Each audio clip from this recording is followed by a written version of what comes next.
बड़ी खबर इस बीच ही आ रही है, कोरोना पर पूरी तरह से अलर्ट मोड में है इंडिया। अगले मंगलवार को देश के सभी अस्पतालों में मॉक ड्रिल होगी। देश के सभी अस्पतालों में एक साथ मॉक ड्रिल कराई जाएगी। इमरजेंसी से लेकर सभी फैसिलिटी का मॉक ड्रिल किया जाएगा। हेल्थ मिनिस्टर इस ड्रिल का हिस्सा होंगे। तो देखिए, ये बहुत बड़ा कदम उठाया जा रहा है सरकार की ओर से। कुमार कुंदर हमारे सहयोगी इसी खबर पर ज्यादा जानकारी के साथ जुड़ गए, उनसे बात करते हैं। कुमार कुंदर, ये बहुत बड़ी और अच्छी पहल है। शायद ऐसा पहली बार होगा कि देश के सभी अस्पतालों में एक साथ कोरोना की तैयारियों का आकलन करते हुए मॉक ड्रिल कराया जाएगा। क्या जानकारी इसके बारे में?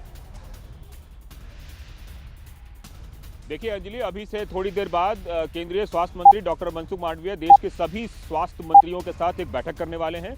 ये अपने गांव में स्टेशनरी बिजनेस शुरू करके हर महीने 2 लाख कमा रहे हैं। आपके गांव में भी ये करना है तो फ्रीडम ऐप को अभी डाउनलोड कीजिए। और उस बैठक में इस बात को लेकर उनको आगाह करेंगे कि कितना खतरनाक हो सकता है ये सब कुछ।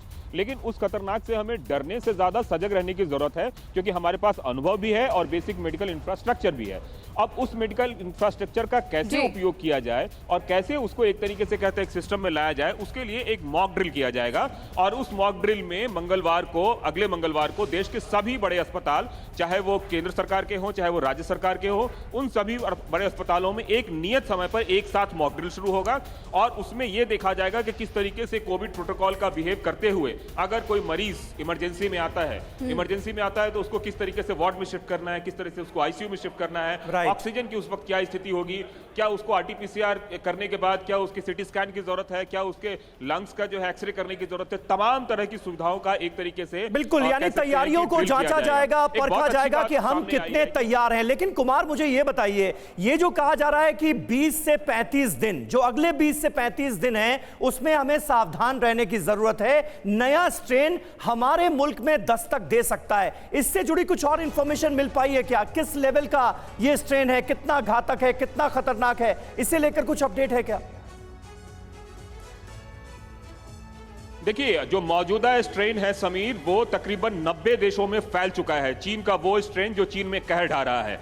हमारे देश में भी अभी तक 4 मामले उसके सामने हो चुके हैं, लेकिन अभी तक वो एक तरीके से कह सकते हैं सोया हुआ स्ट्रेन है। पता नहीं कब जग जाए और कब तबाही अपना दे। और एक तरह से कह सकते हैं कि A to the power n तरीके से बढ़ता है ये, मतलब 1 से 2, 2 से 4, 4 से 16, 16 से 264, इस तरीके से बढ़ता है। तो ऐसी स्थिति को अगर देखें तो जो चीन में R0 वैल्यू है, मतलब कि एक व्यक्ति कितने लोगों को इन्फेक्ट कर सकता है, वो 16 है। तो आप अंदाजा लगाइए कि इसका इन्फेक्शन रेट भी ज्यादा है। अब दूसरी बात ये होती है कि इन्फेक्शन करने के बाद ये कितना खतरनाक है।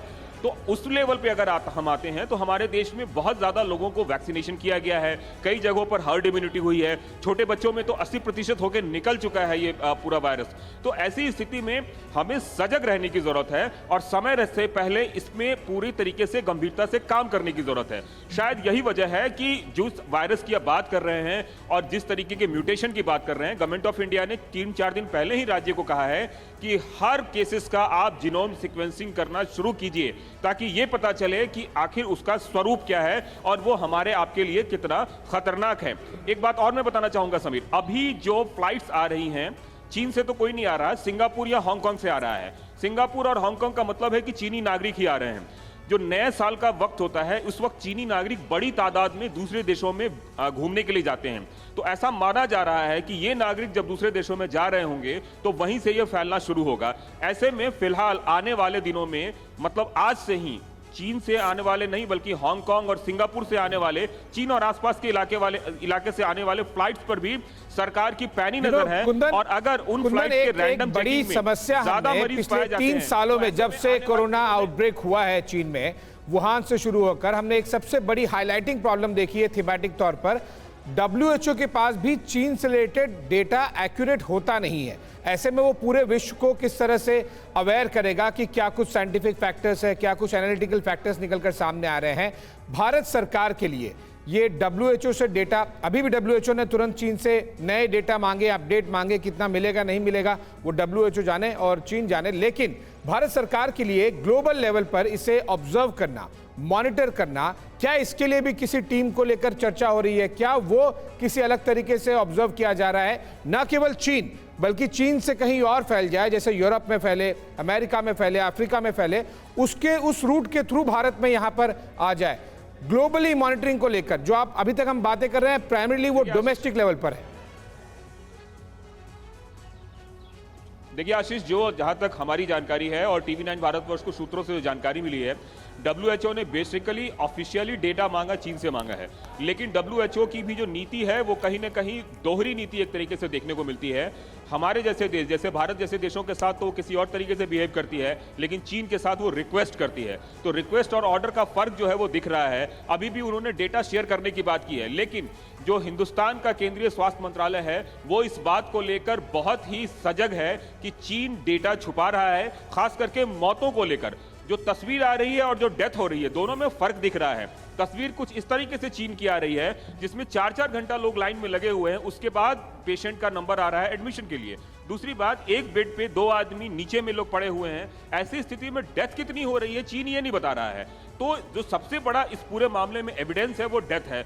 डेथ से ही जो है सरकार अपनी नीति को बदलती है या सरकार उस पर अमल करती है। जैसे कि कोई बीमारी है वो सिर्फ इन्फेक्ट होकर रह जाता है, कुछ बीमारी है वो इन्फेक्शन के साथ डेथ भी कॉज करता है। तो हिंदुस्तान की सरकार के लिए सबसे बड़ी परेशानी वो डेटा है।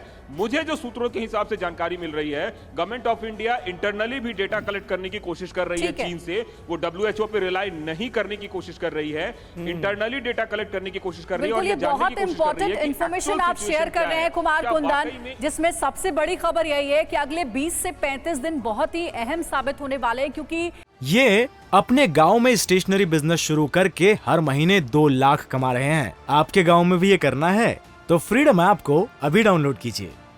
इसी दौरान मॉनिटरिंग की जाएगी कोरोना किस तरीके से संक्रमण अपना फैलाता है इसे लेकर के, क्योंकि ये जो 20 से 35 दिन का समय है वो सबसे ज्यादा खतरनाक साबित हो सकता है।